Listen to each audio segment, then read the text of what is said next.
The blood-red sky of Answer 5 crackled with plasma storms as George Holson made his daily rounds through the derelict terraforming station.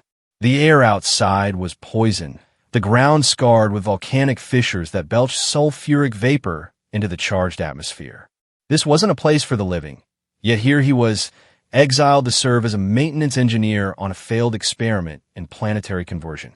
Every morning for the past 3 years, he'd traced the same path through the station's corridors, checking ventilation filters clogged with ash, recording temperature fluctuations in the atmosphere processors, and monitoring the seismic activity that threatened to tear the station apart.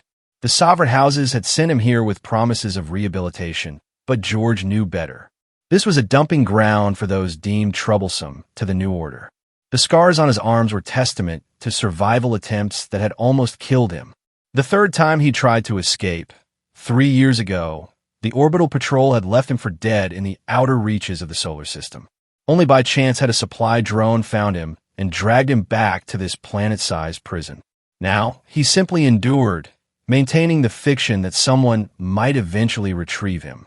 When the meteor shower began that evening, George barely looked up from his repairs.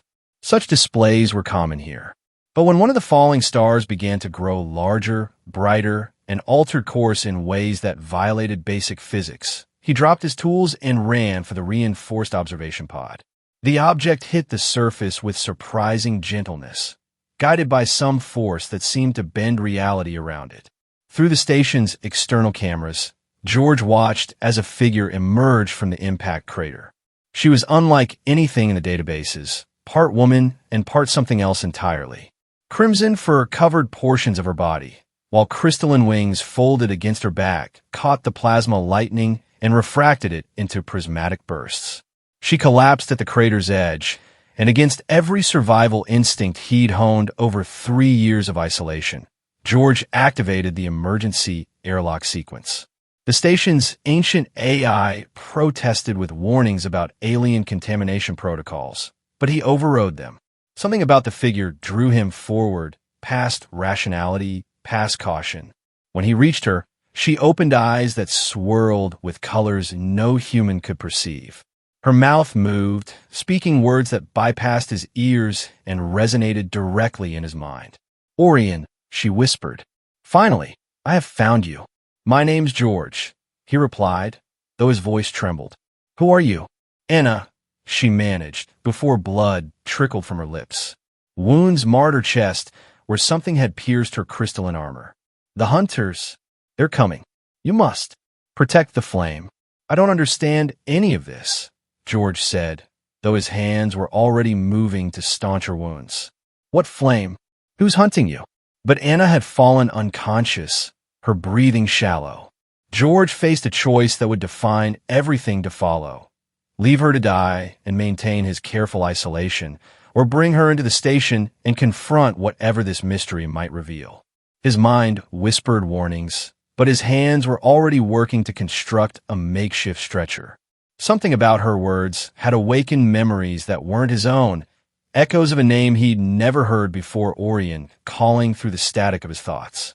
As he carried her through the airlock, the first of the plasma storms reached them, and high above, something else descended through the atmosphere. The hunters, just as she'd warned. Inside the station's medical bay, George worked with supplies meant to treat minor human injuries. He cleaned and sealed the wounds as best he could, noting that her biology was both familiar and alien. Her crystalline wings retracted into her back when she was unconscious, and the fur seemed to ripple with colors that responded to her emotional state. She stirred as he finished bandaging her chest. "How long?" she asked immediately. 3 hours, George said. "You've lost a lot of blood.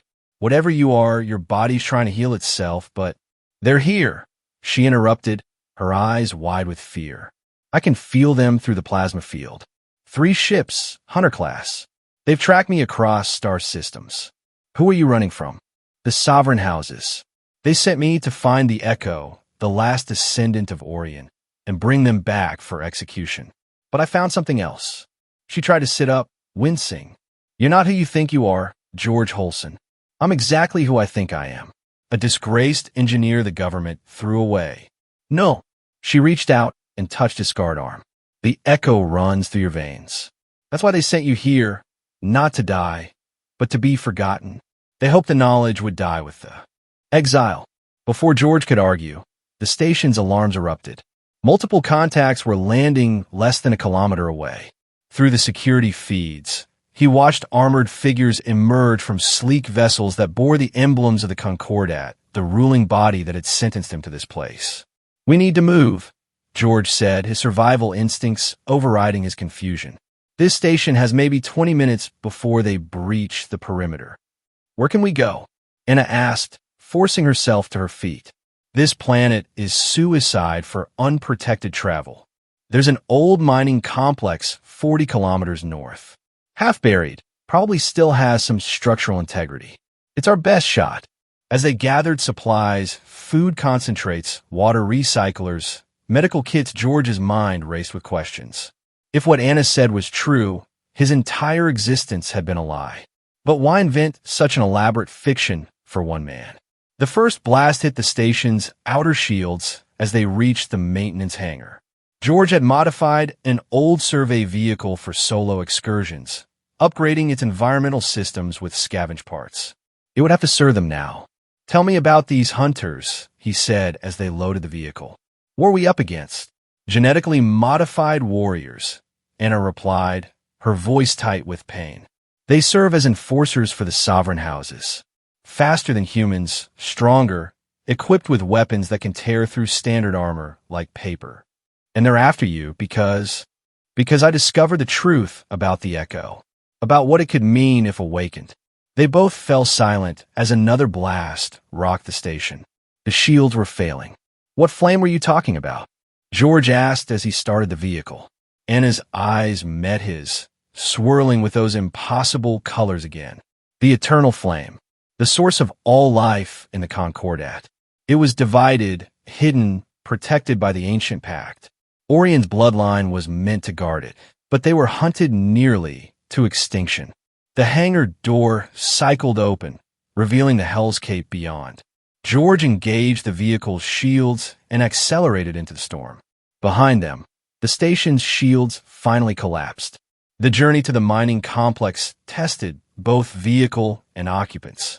Plasma lightning arced across their path, while volcanic fissures threatened to swallow them.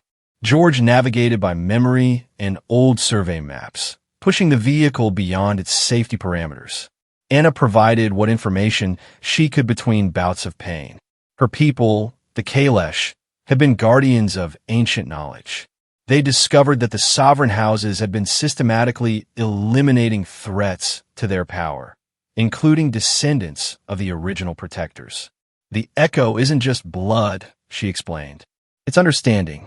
It's the ability to commune with the flame itself. That's why they fear it. And you think I have this? Echo, I know you do. The moment I saw you, I felt the resonance. It's unmistakable to those who know what to look for." They reached the mining complex as their vehicle's power cells began to fail.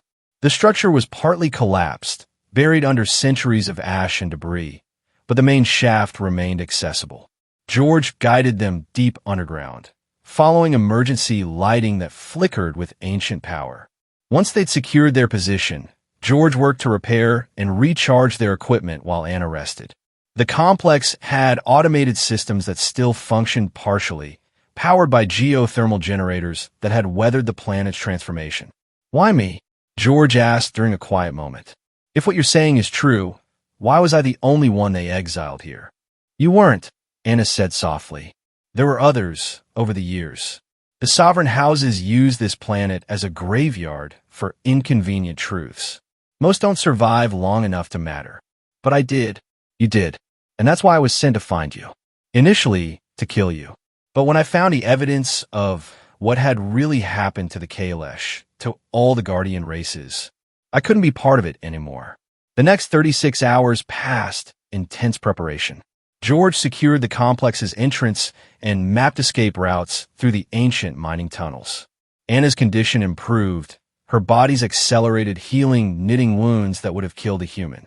Through their conversations, George learned about the political structure that had condemned him. The sovereign houses weren't a unified government, but a coalition of powerful families who'd taken control after a great technological collapse. They maintained order through carefully controlled information and the elimination of anything that could challenge their narrative of history. They've rewritten the past, Anna explained. The original texts speak of a time when humanity existed in harmony with other species, when the flame burned openly and all could benefit from its gifts. But the houses rose to power by restricting that access, creating scarcity where abundance had been. And Orion's descendants were the only ones who could undo that. Not undo, transform. The echo can awaken the flame wherever it's been hidden. The sovereign houses have spent generations ensuring that could never happen. On the third day, their respite ended. The mining complex's ancient sensors detected multiple seismic signatures approaching. The hunters had found them. George had used the time well, rigging the tunnels with improvised traps and charges built for mining equipment. Anna, despite her injuries, proved invaluable in guiding the defensive preparations. Her crystalline wings had regenerated enough to sense vibrations through the rock. How many? George asked as they took position in the main chamber. 9, Anna said, her concentration focused. But the other presence. George, there's something else with them. Something worse. Worse than hunters. The Herald. Her voice dropped to almost a whisper. I've only heard stories. A living weapon, created by the sovereign houses. If they dispatch the Herald, they want this finished permanently. The first wave hit within the hour. Hunters breached the outer tunnels, their augmented bodies allowing them to move with frightening speed through the confined spaces. George's traps accounted for 2 of them, but the rest adapted quickly. Combat in the tunnels was brutal and chaotic. George relied on modified mining lasers and environmental knowledge, while Anna used her crystalline abilities to create defensive barriers and disorient their attackers. They fell back through prepared positions, each retreat calculated to maximize their advantages. But the hunters were relentless. They pushed forward despite losses, their weapons turning ancient rock to vapor. George realized with growing dread that they were being herded toward a specific position. They're not trying to kill us, he shouted over the explosive din. They're driving us somewhere. Anna's eyes widened. The deep chamber. There must be something there. Something they want us to find. Against their better judgment, they were forced exactly where their enemies wanted them. The deep chamber had been marked on the old mining maps as a natural cathedral of stone, its ceiling lost in darkness high above. As they entered, emergency lighting flickered to life, revealing ancient inscriptions on the walls. The symbols were unlike any George had seen in standard mining records. They formed patterns that seemed to shift when viewed directly, creating optical illusions that hinted at depth beyond the physical surface. These are markers, Anna breathed. Orion's people were here. They used this place. The heavy footsteps echoing from the tunnel behind them announced the arrival of their final confrontation. The herald emerged from the shadows, and George's heart faltered at the sight. It stood nearly 3 meters tall, its form a grotesque marriage of biology and technology. Armored plates covered enhanced musculature, while neural interfaces pulsed with dark energy along its spine. But it was the herald's face that truly unsettled, a perfect mask of humanity mounted on something distinctly inhuman. George Holson, it spoke with a voice like grinding stone. Or should I say, the last of Orion's line. Your existence has caused considerable inconvenience. I don't know anything about Orion, George replied, though his hand shook. I'm just a maintenance engineer. A lie to comfort yourself, the herald said. But lies unravel when confronted with truth. It gestured, and power surged through the ancient inscriptions. The walls began to glow, and suddenly the chamber was filled with images of a world that predated everything George thought he knew. Humans and Kalesh stood together in crystal cities powered by a flame that burned without consuming. Technologies beyond current science served all equally. Children of mixed heritage played in gleaming streets where knowledge flowed freely. The true past, Anna whispered, before the sovereign houses. Before order was established, the herald corrected. Before chaos was tamed. The images shifted, showing war, destruction, betrayal. The sovereign houses rising from secretive cabals to enforcers of a new way. The flame being divided, hidden, its guardians hunted across the stars. Orion's line refused to submit. The herald continued. They were eliminated. All but a few who escaped, who hid their heritage so well they forgot it themselves.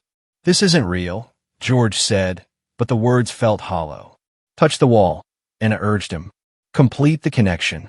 Against reason, George placed his palm against the inscribed stone. Power flowed through him, ancient and familiar. Memories that weren't his own flooded his consciousness. He saw through Orion's eyes, felt the weight of responsibility for protecting the flame. He experienced the final battle, the decision to scatter the echo through the bloodline, ensuring it could never be completely destroyed. He felt the sorrow of watching a golden age fade into darkness. When the visions ended, George collapsed, gasping. The herald loomed over him. Now you understand, it said. And now you must die. The last echo, extinguished forever. No. Anna stepped between them, her wings fully unfurled now, catching the light from the inscriptions. You won't touch him, not while I still breathe. The herald's laugh was like breaking glass. Bold words from one so damaged. Your people's protectors couldn't stop us. What makes you think? Lightning erupted from Anna's wings, striking the herald with enough force to drive it back several steps. The remaining hunters moved to flank them, but the chamber itself seemed to respond to the conflict. Stone shifted and flowed, creating barriers and passages. The complex is alive, George realized. It's responding to the echo. They fought as the ancient systems awakened fully. George found himself manipulating the environment with growing confidence, while Anna's abilities seemed enhanced by their surroundings. But the herald was relentless, its technological enhancements allowing it to adapt to each tactic they employed. Minutes stretched into an eternity of combat. The hunters fell one by one, but the herald remained untouchable. Its adaptive armor countered their attacks, while its weapons threatened to overwhelm them. George, Anna called out during a brief pause in the assault. The flame, we need to awaken it fully. It's the only way. How? The central inscription. It requires both of us. Kailash and Echo together, as it was meant to be. They fought their way to the chamber's center, where a circular pattern dominated the floor. The herald pursued, knowing what they intended. Together, Anna said, taking George's hand. They stepped onto the circle as the herald's attack bore down on them. Energy exploded upward, creating a shield that stopped the assault cold. The inscriptions blazed with light as connection was established. George felt the entirety of the echo awakening within him. Generations of knowledge, responsibility, and power flowed through his consciousness. He understood now what had been hidden from him, from humanity itself. The flame could be restored. The golden age could return. But as the power surged, Anna cried out in pain. The herald's previous attacks had taken a greater toll than she'd admitted. The energy was overwhelming her damaged body. I can't hold it, she gasped. The connection. Too much. No, George Pretestive. There has to be another way. The herald had recovered, preparing for another assault. They were out of time. Remember me, Anna said, her eyes meeting George's one final time. Remember what we fought for. Before he could stop her, she redirected the power flow entirely into herself. Her body blazed with stellar intensity as she launched herself at the herald. The collision shook the entire chamber. When the light faded, both Anna and the herald were gone. Only scorched stone remained where they had been. George stood alone in the silence, the echo still resonating within him, Anna's sacrifice echoing in his heart. The chamber continued to glow softly, the awakened inscriptions pulsing with renewed life. Outside the complex, the planet itself had begun to change. The perpetual storms were calming, and for the first time in centuries, the sky showed glimpses of blue between the red. In the months that followed, George became something new. No longer just an exile, no longer merely human. The echo brought understanding, abilities, and most importantly, responsibility. He began to reach out to others across the galaxy, those who had been touched by the flame's legacy. The sovereign houses tried to respond, to suppress the awakening, but the truth had been unleashed. Ancient knowledge spread through hidden networks. The divided flame began to reconverge. In the mining complex, now transformed into a sanctuary, George established a memorial. A simple stone bearing both symbols, ancient Kalesh wings around a burning circle.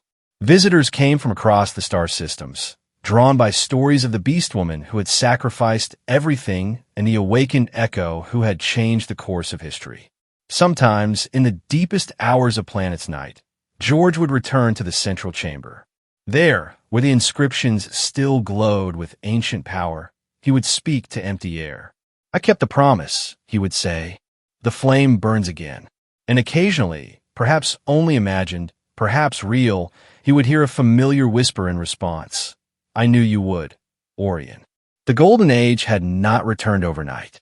The sovereign houses still held power in many systems, and resistance was met with violence. But the echo had been awakened. The flame could no longer be divided, and across the galaxy, change was coming. George had transformed his maintenance station into a gathering place for those seeking truth. He taught others what he had learned, shared the knowledge that had been hidden for so long. The mining complex expanded, incorporating recovered technologies, becoming a center of learning and resistance. Years passed. The scars on Answer 5 healed more quickly with the restored balance of the flame. The planet's atmosphere gradually shifted, no longer poison, but a mixture that could support life. What had been a tomb became a birthplace for the new era. The sovereign houses attempted many times to destroy what had been started. They sent fleets, deployed weapons that could crack planets, unleashed political machinations to turn the galaxy against the truth. But each attempt only strengthened the resolve of those who had touched the flame. George discovered he was not the last echo. There were others hidden across the stars, their heritage suppressed but never truly destroyed. As they emerged, as they connected, their combined power grew beyond anything the sovereign houses had feared. The day came when a delegation from the Concordat arrived, not with weapons, but with offers of negotiation. They spoke of integration, of recognizing the flame's place in the new order they proposed.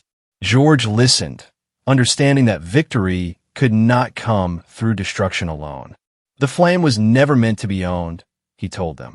It belongs to all. The only question is whether you can accept that truth. The negotiations took decades. Systems that had known only the rule of the sovereign houses struggled with concepts of shared power, of knowledge freely given. But the alternative endless war, the continued division and suppression, had lost its appeal even to the houses themselves. George lived to see the day when the flame was restored to its ancient place. Not in any single location, but everywhere the flame burning openly, accessible to all. The echo no longer needed guardians when it belonged to everyone. Standing in the Kalesh gardens that had been planted where Anna fell, George felt peace.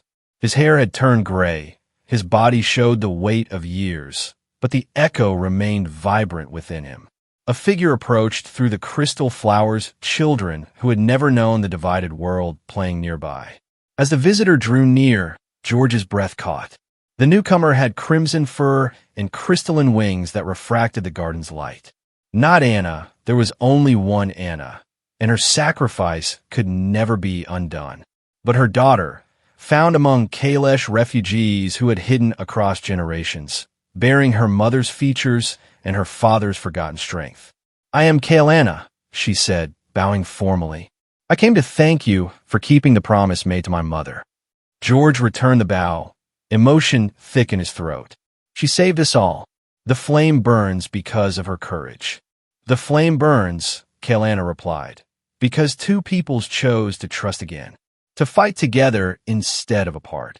They walked through the gardens, speaking of the past and future. Children laughed in multiple languages, their voices carrying across crystalline streams. The sovereign houses now served rather than ruled. their military repurposed for exploration and protection instead of control. In the distance, Answer 5's surface glowed with life. Cities rose where only ash had been. The planet, like so many others, had been reborn through the restored flame. That evening, as twin suns set over the horizon, George stood on the observation platform where he had first seen Anna fall from the sky. Kaylana joined him, along with others who had gathered to witness the anniversary. "Tell us again," one of the children asked, "about the day the Beastwoman fell from the sky." George smiled, lifting his gaze to the stars. "She whispered that she had finally found me," he began, "and in finding me, she found the key to save us all."